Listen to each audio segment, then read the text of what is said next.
Muchas gracias, director del diario.es. Gracias a todo el equipo de trabajadores y trabajadoras del diario.es por organizar unas jornadas de reflexión, de pedagogía sobre la situación económica que creo que son muy pertinentes en el momento en el que estamos. Agradecer, por supuesto, una vez más la acogida al Colegio de Arquitectos de Madrid, en este lugar tan emblemático de la ciudad de Madrid, y, por supuesto, agradecer la presencia y la participación de los miembros del equipo, ¿no?, de Gobierno, a la vicepresidenta segunda, a Yolanda, a la ministra de Sanidad, a la ministra de Igualdad, bueno, al delegado del Gobierno, a todas las autoridades que estáis aquí presentes en este importante evento. Antes lo comentaba el director, hace exactamente un año tuve el honor de estar con todas y todos ustedes en este mismo foro. En aquellos días, no sé si recordarán, la preocupación que había en todos los medios de comunicación era la guerra unilateral abierta por la administración estadounidense en relación con las tarifas, con los aranceles, en definitiva con la guerra comercial. Hoy, desgraciadamente, la amenaza a la prosperidad global tiene un rostro mucho más cruel, mucho más preocupante, que es el de la guerra. Entonces supimos responder a aquel desafío. A los pocos días de aquella rueda de prensa que todos recordamos en la Casa Blanca, el Gobierno de España aprobó un plan de respuesta para ayudar a las empresas a hacer frente a esa guerra arancelaria. Sobre todo ayudando a las empresas afectadas y también protegiendo a nuestros pequeños y medianos empresarios. Y un año después, pues volvemos a enfrentarnos a una adversidad, a otra adversidad, probablemente una adversidad aún mayor. Y nuestra respuesta ha sido, es y será exactamente la misma que hemos mantenido a lo largo de estos casi 8 años de administración del Gobierno de coalición progresista. Y es, por un lado, proteger a la gente y por otro lado, transformar nuestra economía, porque ambas cosas van de la mano, como posteriormente les explicaré. Lo hacemos con la misma determinación que hace un año, con la que respondimos también, como he dicho antes, a los efectos sobre los precios, el coste de la vida, sobre el precio de la energía, con la guerra de Putin en Ucrania hace 4 años y también la pandemia hace 6 años. Entre los patrocinadores de este evento, director, pues hay empresas farmacéuticas que nos han ayudado mucho durante esos años tan difíciles de la pandemia y a los cuales también quiero, en nombre de todos los patrocinadores, reconocer esa alianza, ese partenariado público-privado, porque está haciendo y ha hecho mucho bien a la economía española y a los resultados de la misma, como estamos viendo en múltiples ámbitos, no solamente desde el punto de vista macro, sino también desde el punto de vista de la creación de empleo. Como saben, en unas horas el Congreso de los Diputados votará la convalidación de las primeras medidas para paliar las consecuencias de esta guerra en Oriente Medio. Y, por tanto, desde aquí, como presidente del Gobierno, confío en que todas las fuerzas parlamentarias estén a la altura del momento histórico que estamos atravesando. Porque es aquí y ahora, ayer lo decía en las Cortes Generales, hay momentos en los que la política se reduce a lo esencial. Probablemente hay otros momentos en los que podemos mirar hacia otro lado, irnos por las ramas. Hoy creo que estamos en un momento en el que la política se reduce a lo esencial y es aquí y ahora cuando se demuestra el sentido de Estado y, si me permiten, hasta incluso el verdadero patriotismo. Y no hay mayor muestra de patriotismo que contribuir con el voto a aliviar a millones de hogares la factura de la luz, o garantizar el futuro de miles y miles de pequeñas y medianas empresas, la viabilidad de muchas explotaciones agrarias y ganaderas, o, por supuesto, a los trabajadores autónomos, a la economía social, que sufren por una escalada de precio de los que, por cierto, no tienen ninguna culpa ellos. Porque conviene recordarlo, la guerra la iniciaron mandatarios de países extranjeros, pero no podemos dejar que esa guerra la paguen los 20 millones de hogares españoles. La guerra en Oriente Medio es una catástrofe, es un gran error desde el punto de vista político, desde luego geopolítico y sin duda económico, que no solamente ya se está midiendo en términos humanitarios, con millones de desplazados, con miles y miles de personas muertas, sino que además desestabiliza, como estamos viendo, una arteria fundamental del comercio internacional, como es el Estrecho de Ormuz, amenaza con un terremoto económico global del cual probablemente estemos viviendo y sufriendo las primeras consecuencias en términos de réplica, y ya está impactando, desgraciadamente, en los bolsillos de nuestros conciudadanos. Bolsillos que efectivamente durante estos últimos 7 años pues han visto cómo ha habido sucesivas guerras que también han afectado a su capacidad adquisitiva. Por eso creo que debemos ser todos conscientes del momento histórico, de la trascendencia del momento histórico que estamos viviendo, porque lo estamos viviendo. Y el Gobierno de España lo ha sido desde el primer minuto, clamando, lógicamente, por la paz, casi en solitario al principio, aunque ya son muchos, afortunadamente, los que se han unido a este clamor, pero sobre todo nos hemos volcado en hacer lo más importante, y es ayudar a nuestra gente, sobre todo a la gente de a pie.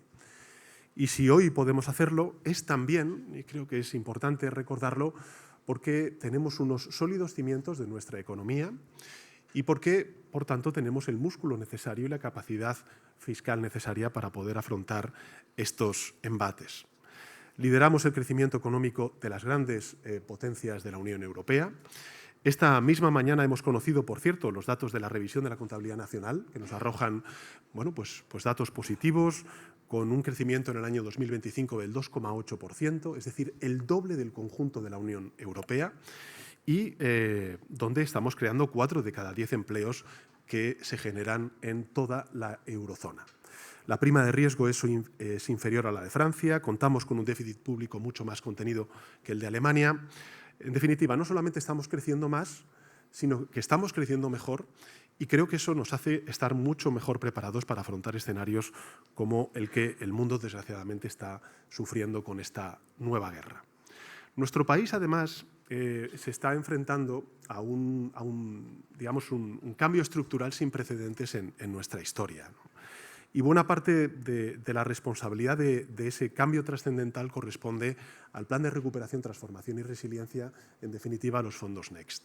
Acabamos de solicitar, como saben, el 6º pago de los fondos Next. Estamos hablando de más de 7.200 millones de euros.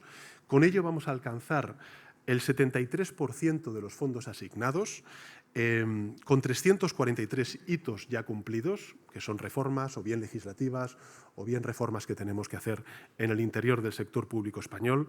En definitiva, 343 reformas que han transformado para siempre la economía española y lo han hecho para bien.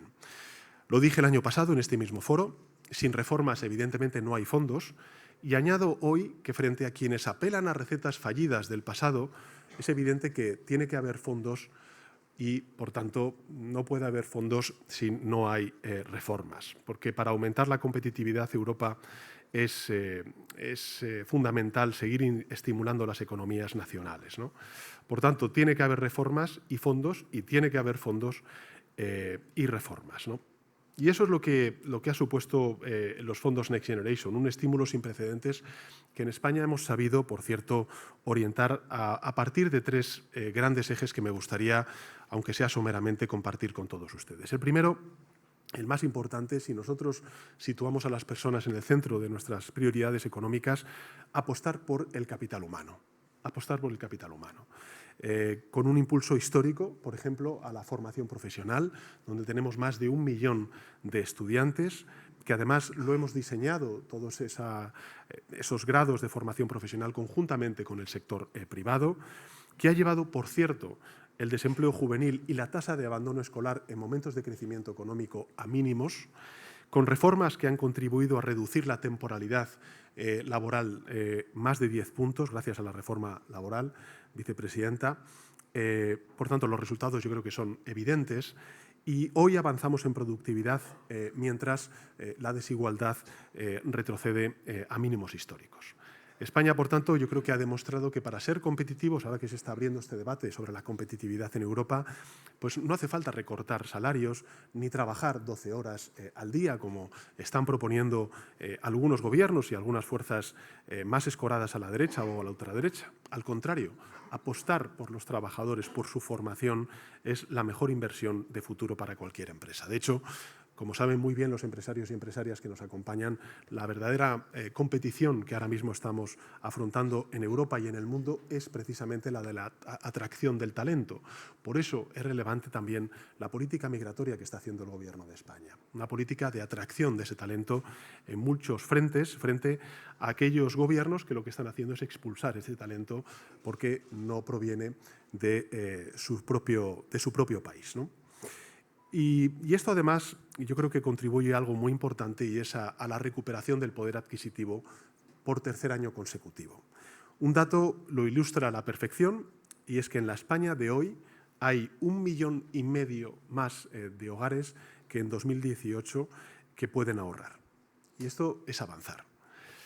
En segundo lugar, junto con la apuesta por el capital humano, la aceleración de la transformación energética. He tenido ocasión de poder hablar con algunos de los patrocinadores de este evento. Efectivamente, hoy, si se convalida el Real Decreto Ley, vamos a dar un nuevo impulso a la transición verde, a la transformación energética.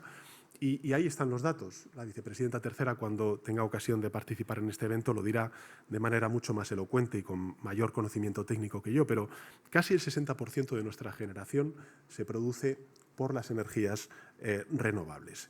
Y eso no solamente es bueno para el medio ambiente.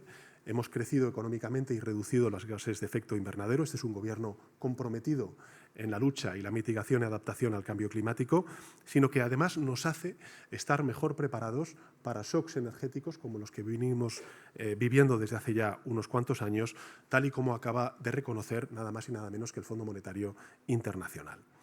Esta comparativa quizás ayude a entenderlo mejor. La semana pasada, por tanto, en plena guerra en Irán, la electricidad en España fue un 25% más barata que en Francia. Un 25% más barata que en Francia, que es de las más bajas de toda Europa. 3 veces más barata que en Alemania y 4 veces más barata que en Italia. Este es, en fin, las virtudes de esa transformación energética que hemos puesto en marcha desde hace casi 8 años. Es verdad que hay algunos que siguen empeñados en atacar este modelo. Además, como vimos ayer en el Congreso de los Diputados, calificándolo de dogmatismo climático, cuando es justamente lo contrario. Creo que con hechos estamos demostrando que no hay dogmas, sino lo que hay es inteligencia, hay ciencia y hay, por supuesto, también competitividad en los precios, y lo que hay es dogmatismo por el otro lado cuando se empeñan en continuar con un modelo energético que efectivamente no solamente es injusto, sino que además es claramente, difícil de entender para poder ganar competitividad en nuestro país y en nuestro continente, ¿no? Y ahí están los datos del precio de la electricidad que están sufriendo otros países, ¿no? Por tanto, si antes creíamos que estábamos haciendo lo correcto, creo que después de lo que estamos viendo, estamos con la certeza absoluta de caminar la senda, yo creo que más importante de transformación que hemos emprendido durante estas últimas décadas en lo que respecta al tejido energético de nuestro país. Iré además aún más lejos. El actual contexto, yo creo que también a la hora de abordar los debates sobre la competitividad en Europa, nos da una cierta autoridad y una cierta legitimidad para decirle a Europa que abandonar el Pacto Verde como quiere la ultraderecha y buena parte de las fuerzas conservadoras de Europa es una muy mala idea. Una muy mala idea para hacer frente a la emergencia climática y una pésima idea para defender el bolsillo de los hogares, del tejido industrial, en definitiva del tejido productivo en nuestro país. En 8 años hemos aumentado además la inversión en I+D un 60%, que ya está en máximos históricos. Eso también es una vía para mejorar la competitividad en el largo plazo. Y volviendo a todo lo que tiene que ver con la inversión extranjera y particularmente vinculada con la transformación energética, solamente decirles que somos sextos, España, en el ranking global en proyectos de inversión extranjera Greenfield. Primeros en la Unión Europea en competitividad de la inteligencia artificial, contamos con la mayor red de fibra óptica de toda Europa y disponemos, yo creo, de uno de los mejores marcos regulatorios que atrae innovación y emprendimiento.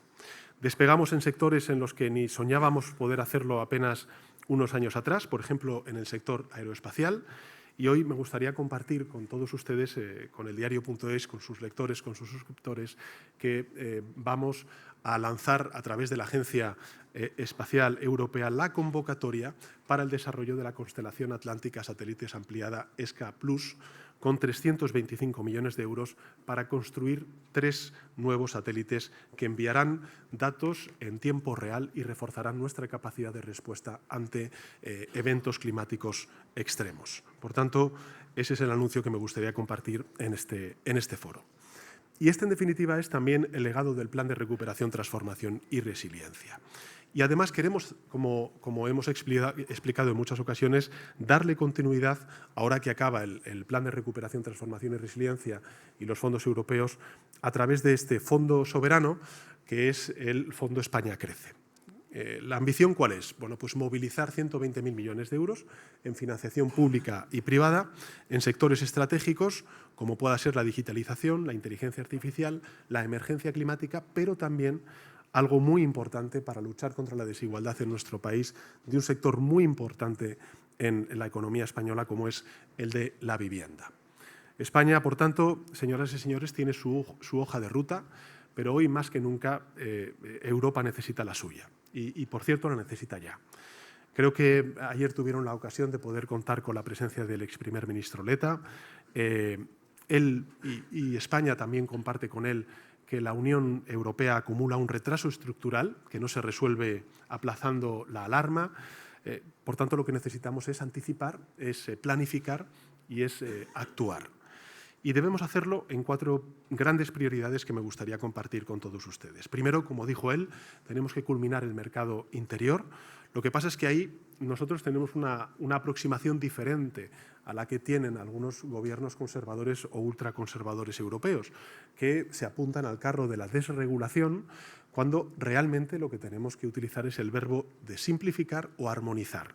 Esos son los 2 verbos que quiere conjugar el Gobierno de España, que necesita, creemos, Europa y no tanto la de desregulación, que es efectivamente pues algo que nos lleva a épocas pasadas, a antes del año 2008, cuando se asistió a una desregulación muy importante del sector financiero que trajo las consecuencias que trajo posteriormente en términos económicos y en términos sociales. Por tanto, armonizar, simplificar, pero nunca desregular. Segunda prioridad, el refuerzo de los bienes públicos europeos. Creo que hay un gran debate ahora mismo abierto en Europa, también en España, sobre si definimos o no bienes públicos europeos y, por tanto, si los financiamos con recursos económicos comunes por parte de todos los Estados miembros europeos. También, lógicamente, con la inversión privada. Y yo creo que, como bien ha dicho el ex primer ministro Letta y también el ex primer ministro Draghi, hay unos cuantos bienes públicos europeos. Está la seguridad, sin duda alguna, está la emergencia climática, está la ciencia, está también, lógicamente, la tecnología. Creo que tenemos que ser conscientes de que necesitamos escala para poder competir con las grandes potencias económicas globales y, por tanto, lo que tenemos que hacer es definir esos bienes públicos europeos y también hacer frente con recursos comunes a ello. Para que nos hagamos una idea, en el ámbito de la defensa, simplemente por poner este dato, este ejemplo, para que veamos que la cuestión no es gastar más, sino gastar mejor, y gastar mejor significa gastar de manera coordinada, cooperando entre Estados miembros en el ámbito de la seguridad y la defensa. Solamente un dato: la falta de integración en defensa en Europa nos cuesta a los europeos 44 céntimos de euro por cada euro que invertimos en defensa. 44 céntimos de euro por cada euro que invertimos en defensa. Eso es el coste de tener una mirada nacional, doméstica y no europea a un bien público que claramente, como hemos visto en Ucrania y ahora estamos viendo en otros lugares del planeta, pues es un bien público común, europeo, que exige de una mayor coordinación en toda Europa. Nosotros, como saben, tenemos esa ambición de, ¿por qué no?, contar en un futuro con un ejército europeo y, sobre todo, con una industria europea que nos permita ganar aún una mayor autonomía estratégica en estos tiempos tan inciertos con aliados como los que supuestamente tenemos. Tercera, bueno, lo ha dicho también Leta, invertir más y fortalecer nuestra soberanía financiera. Hablamos mucho de los fondos europeos, hablamos mucho de la movilización y la mutualización de deuda pública por parte de los Estados miembros, pero necesitamos también incorporar la inversión privada. Y la inversión privada tiene, lógicamente, que ver con el sector financiero, con los bancos, pero también, ¿por qué no?, abrir las posibilidades a otro tipo de financiación que efectivamente pues, apueste por proyectos probablemente de más riesgo, de mayor incertidumbre, pero que evidentemente son los que necesita Europa, por ejemplo, en el ámbito, pienso, tecnológico, ¿no? Leta en su informe, probablemente ayer hasta incluso lo diría de manera mucho más elocuente, pero como consecuencia de esta falta de integración en el ámbito del mercado de ahorro y de inversiones, pues son 300.000 millones de euros del ahorro europeo los que buscan cada año, no cada 5 años, cada año 300.000 millones de euros los que buscan cada año desde Europa al otro lado del Atlántico, en Estados Unidos, pues las inversiones que podrían tener perfectamente en Europa. Y no las encuentran aquí porque no tenemos todavía esa unión de ahorro y de inversiones que tanto proclama el ETA. Cuarto, apuntalar el pilar social europeo. No puede haber competitividad si no hay cohesión. No puede haber competitividad si no hay una mirada social hacia la realidad de nuestros conciudadanos. Saben que nosotros hemos sido, y se ha puesto en cuestión, ayer de hecho en el Congreso de los Diputados daba un dato, cuando la Alianza Atlántica decide, por la propuesta de Estados Unidos, de comprometerse anualmente a que el 5% del gasto público en relación con el Producto Interior Bruto se destine a la defensa y la seguridad, es decir, a gasto militar, España dijo que no y planteó que la alianza lo que tiene que hacer es decirnos cuáles son las amenazas, definir cuáles son entre todos las capacidades que tenemos que poner encima de la mesa para hacer frente a esas amenazas y a partir de ahí, en el ejercicio de la soberanía nacional de cada país, decidir cuántos recursos económicos de sus presupuestos destina a hacer frente a esas capacidades. Por tanto, ayer lo dije, si aquellos países que apuestan por el 5% del gasto militar están asumiendo, en el caso de España, serían hasta incluso 350.000 millones de euros durante la próxima década. 350.000 millones de euros. No existe una capacidad de absorción tal ni de la industria militar española, ni por supuesto tampoco de la Administración General del Estado, ni yo diría de muchas administraciones a lo largo y ancho de Europa. ¿Eso qué implica? Pues que estos recursos económicos, si queremos cumplir con estos compromisos, irían de nuevo destinados a la industria armamentística estadounidense. Y por tanto, ni de una manera ni de otra creo que sea un compromiso inteligente para Europa. Lo que tenemos que hacer es invertir recursos en Europa, en la industria europea. Lógicamente tenemos que cooperar y colaborar con aquellas naciones que tienen una tecnología mucho más avanzada, y ese es el ánimo, por supuesto, de España, pero en el plan industrial y tecnológico de la seguridad y la defensa, que lanzamos hace ya más de un año para llegar al 2% del PIB en gasto en seguridad y en defensa, lo que hacemos es invertir 8 de cada 10 euros en la industria de la defensa y la seguridad española y también, por cierto, en material de doble uso, porque al final lo importante, lo relevante es que esa tecnología también sea positiva para pues aumentar la productividad y la competitividad del conjunto de la economía española. Por cierto, como hizo Estados Unidos al principio de todo, cuando empezó a invertir a través de distintos proyectos, descubrió Internet y también descubrieron otro tipo de herramientas tecnológicas que ahora mismo les hacen ser pues, lo que son y a lo que nosotros también tenemos que aspirar a ser, desde el punto de vista tecnológico, por supuesto.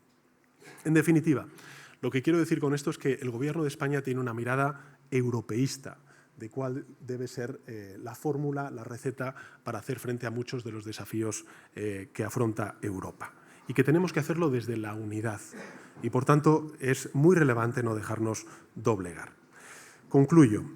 Yo creo que en todos estos debates, España tiene las suficientes credenciales, probablemente más que antes, para contribuir a este debate desde una posición de liderazgo y de ejemplo bien ganado, ¿no?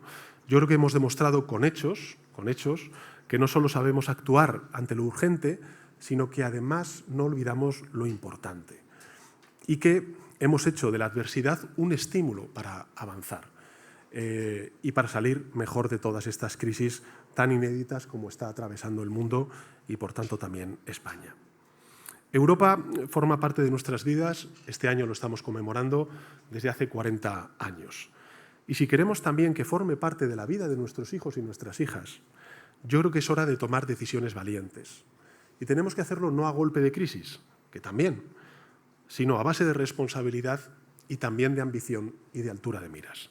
Porque nos estamos jugando la posibilidad de ser una Europa mucho más autónoma, por tanto más sólida, por tanto más libre y también más resiliente. Una Europa que sea consciente de sus propias fortalezas y que use, por cierto, esa fortaleza no para imponer. Nosotros somos un proyecto de paz, no somos un proyecto belicoso, no somos un proyecto imperialista ni expansionista, somos un proyecto de paz. Por tanto, esa solidez, esa libertad y esa resiliencia la debemos utilizar no para imponer, sino para inspirar, no para avasallar, si me permiten, sino también para cooperar en un mundo cada vez más multipolar. Y yo creo que ese es el liderazgo que la Unión Europea puede y debe de ofrecer al mundo. Por cierto, un mundo que está esperando que nosotros, que los europeos, tomemos ese camino y no otro. Y, por tanto, un mundo que necesita hoy más que nunca a una Europa fuerte, a una Europa que inspire y una Europa que coopere. Esa es la ambición, ese es el proyecto político también en el ámbito supranacional que defiende el Gobierno de España. Y con esto, señoras y señores, pues quisiera concluir dando de nuevo las gracias al diario por su invitación y por la organización de estas importantes jornadas. Nada más y muchas gracias.